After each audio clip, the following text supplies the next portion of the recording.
Bonjour à tous et bienvenue pour cette petite vidéo que j'appellerai vidéo réflexion, vidéo question, à laquelle j'espère vous répondre également, que je me suis posé toute cet après-midi après avoir vu ce nouveau drame, cet horrible drame de cette pauvre malheureuse jeune femme de 31 ans, tuée dans une école par un gosse de 14 ans à coups de couteau.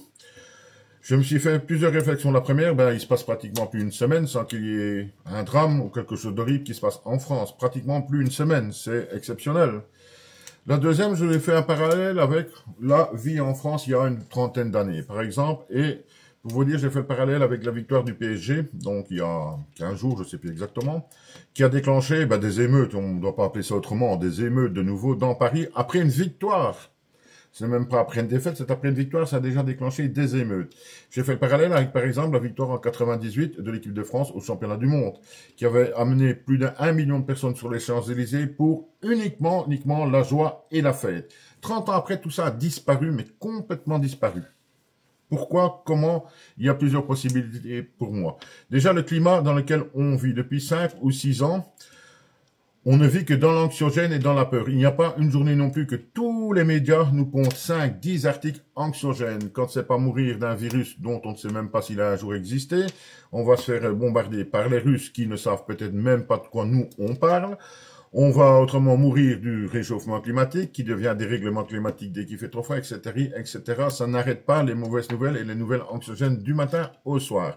Et ça, je pense que ça a une influence énorme sur les jeunes au niveau mental. Je ne dois pas être le seul à le penser, à mon avis.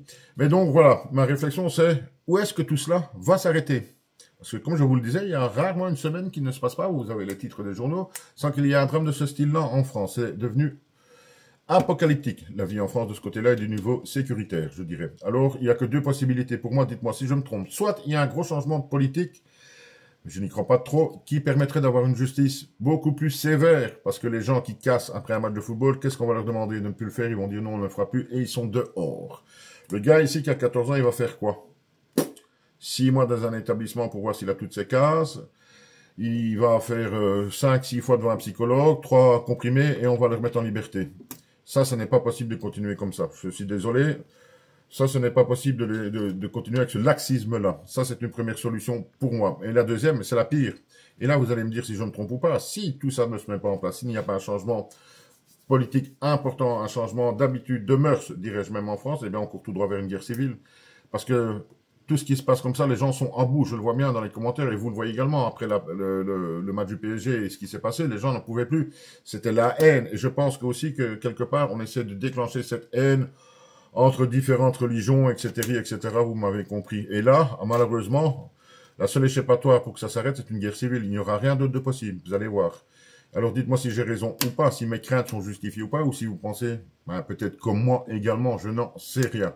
Mais une chose est certaine, pour conclure cette vidéo, et là, c'est absolument certain. Continuez comme ça, on est dans un TGV à 300 km/h, tout droit, vers un mur en béton. Ça, c'est une certitude. Il faut que ça change, d'une manière ou d'une autre. Je préférerais sans guerre civile, et vous aussi, j'en suis certain. Merci et à bientôt.